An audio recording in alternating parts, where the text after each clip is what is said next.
Hi, welcome to an Easy Trader update on Wednesday 24th of October. Okay, looking at the euro dollar first, and from a daily perspective, I was reminded by one of our members of our trading room this morning. I'd completely forgotten about it, but he brought it up last week, I think it was. We've actually, I've drawn that a little bit low, but we did have this Gartley pattern going on here, which it's already hit now, effectively its target. Basically what we're looking from is from this low here to here. We're looking for two retraces here and here, providing it doesn't go any lower than this low here, which it hadn't. It wasn't a perfect one here, but generally we're looking for like a 61.8 here and a 786 here, or 786, 886. Ideally 50, 61.8 between from these highs to the lows, retracing to both these levels here. We've certainly had a nice pullback so far. Generally the figures we're sort of looking for, initial targets would be 61.8, which is already done in 1.272 and 1.618 extension, or 161.8. I call them 1 points, but it's just the way e-signal measures things. It's really a 61.8, a 127.2 and a 161.8 are the three targets that we'd normally be looking for, but these other two targets are quite a bit lower from where price is at the moment. More importantly at the moment though is this 50 and 200 MA below us, and I think as we carry on in this sort of descending 60-minute channel, descending 4-hourly move here, we're heading towards these sort of key areas and back towards the monthly pivot. Move that out of the way, drop it down. Oops, didn't really want to do that. Let's just drop it down to a 4-hourly from here, and you can see this sort of step down process. We had a little bull flag this morning, which it's since 8 o'clock it's sold off quite strongly on bad economic news in Europe, particularly Germany. It's put some further signs of contraction, and that was followed up a short while ago with the sentiment being pretty weak as well. So the business climate figures coming in just at 100 versus 101.6 last time. So it's sixth consecutive fall, and a 2.5-year low. So not really showing any shiny moves really. We have got this descending channel starting to run through here. Now I'm going to just pop this on, which actually breaking just on the bottoms of again here, but always remember on channels they can break the bottom and continue breaking the bottom. It's the trend line that's the important thing. The channel line is just literally a copy, but we could see some further downside. There is some divergence at the moment on the smaller time frames here, particularly on the 60-minute. There's a clear divergence, so we could get a bounce in this, but that could be soon worked off.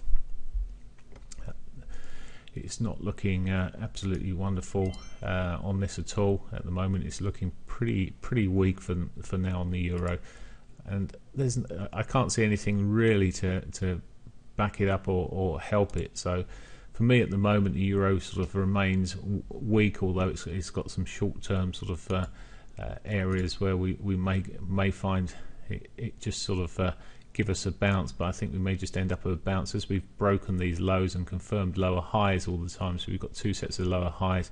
To me, I'm still verging towards the weaker side.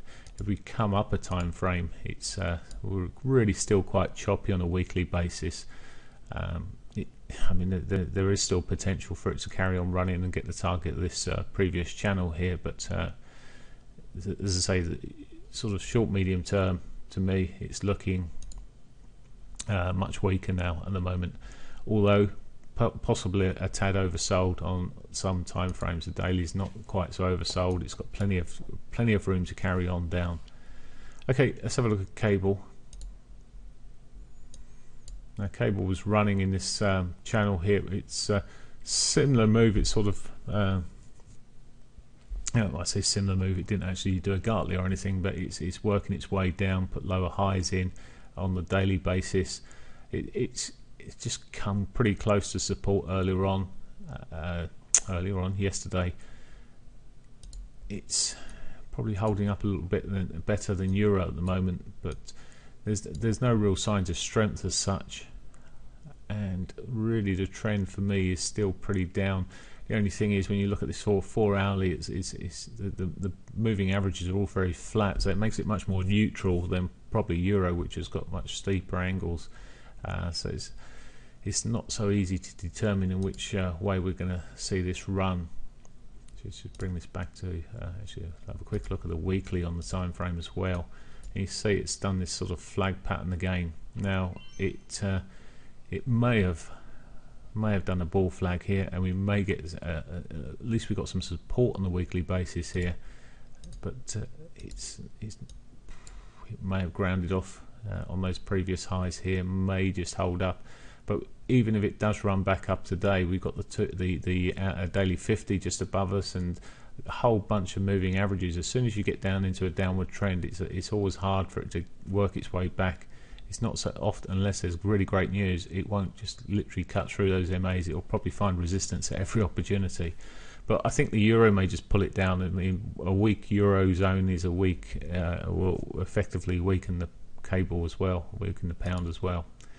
Okay, let's look at the futures. Futures market's been working its way down. It's again, it's putting lower highs in. I mean, we've put the lower high in here and again here, and we're putting lower lows in. So it's sort of making a series of lower highs, lower lows. Let's just look at the bigger picture on the weekly. Bull flag at the moment, but quite a long way away from some areas of support. Although, yeah, it's cut through what would have been support here. Next sort of key areas of support are probably coming together quite a bit lower down here. So we could see some continued drop off here. The presidential voting, etc., probably not helping the whole case really either, and some quite mixed results coming through. Okay, so yesterday quite a bearish bar. I mean, it's too early to say on this bar here where we're going, but it's found a bit of support on the 500. There is, or was, and probably still is, so there was divergence across here. You had the lower lows, but with RSI coming up here, so there's a bit of divergence. It may give it, this 500 may give it support, but for me it's really just putting in another flag, which could, if we see these lows taken out, could just see us continue to the downside. Not at all strong at the moment. And let's have a quick look at, come back to dailies and have a quick look at gold. Again, descending channel here.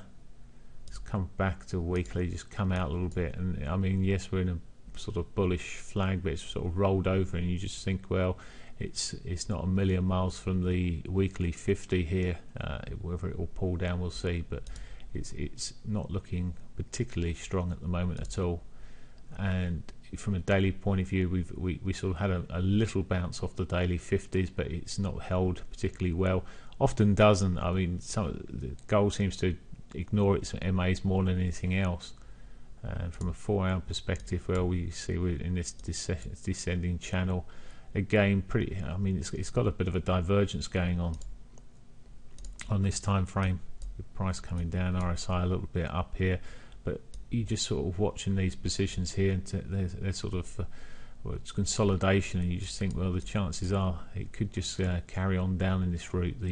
It's the area of less resistance. So all in all, the markets are looking reasonably weak at the moment, and there you go. That will do for me. Hope you have a great week. I'll be back on Friday. Bye for now.